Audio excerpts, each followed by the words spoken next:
Hi, it's Paris out here along Loop 360 in Austin. This has become a Christmas tradition of people coming out along the highway here. You can see this is a highway, and decorating the trees that line the highway. Some of them just whimsically, some of them actually have some special meaning. So let's take a look at a few of them up close and talk about some of those with special meanings. Speaking of whimsical, some people took a little different twist on Christmas tree decorating here with all of the different emojis, I guess, on this tree. It would be the Emoji Tree.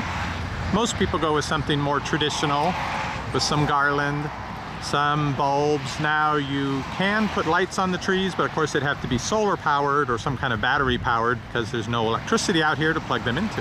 This tree may have been decorated by some transplants from Norway. Very nice that they came out and put some decorations on, but lest you forget you are in Texas, someone has actually managed to put this longhorn up on the very top of that tree. I'll take a closer look at that.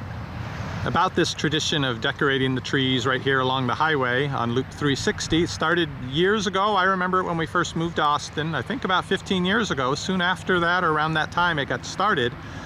People who lived in the neighborhood who drove by here every day thought these looked like Christmas trees, so they needed some decorations for Christmas. And every year it's gotten bigger and bigger. People come, I think, from all over Austin to decorate these trees. And it's just a fun family activity for some. Try not to trip on the rocks here. But something that's I've noticed starting this year are these memorial trees. Here's one for John, for Emily, for Grandma Lola.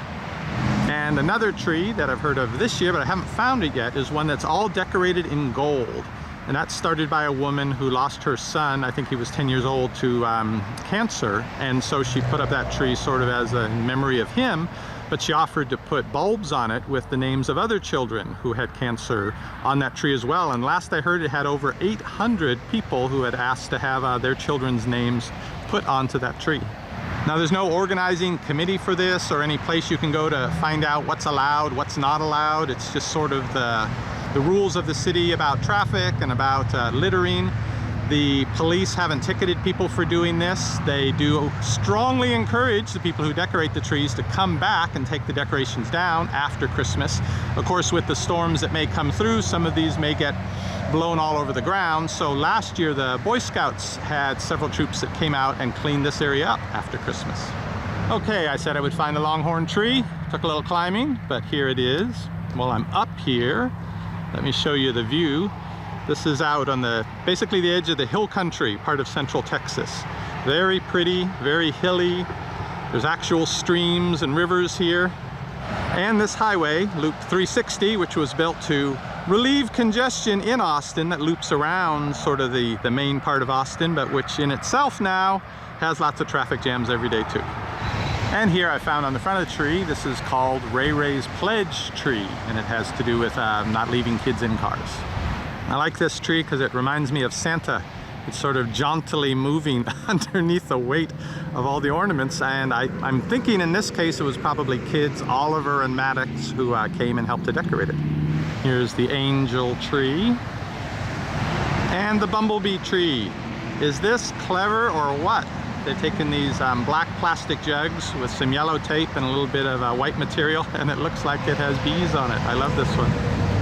And I imagine this little guy to be the Charlie Brown Christmas tree after Snoopy and the gang fixed it up. Here is the Mexico tree. Look at these cute little piñatas they've put on here as ornaments. I love that.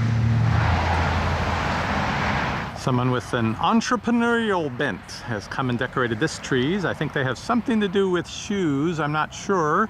The signs are Andrea en el nombre del diseño. These tree decorators eschewed any extravagance and made it nice and simple. It's very pretty. What? It's not a pine tree? We'll put some pine cones on it anyway. Some more people up here decorating a tree. It's a nice afternoon here in Austin, mid-60s, sunny blue sky. Nice day to get out and decorate your neighborhood. Some people tried to go with the idea of the bumblebee tree making the ladybug tree, but yeah, the shape just doesn't do it for me. But nice try. A little more entrepreneurism here. Happy holiday cheers from the Drinkateers. I'm not quite sure about the organization. They sort of missed the rest of the tree there, but I guess they were too busy having fun.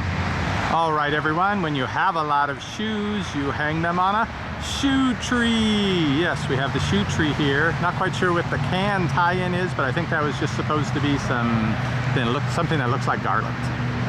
Some more folks going for an ambitious design on the tree over there. I think they're trying to get an angel. That's our tour of the trees for today. One last overview of them here. Hope you enjoyed seeing people's originality and creativity. Go out there and decorate yourself a tree.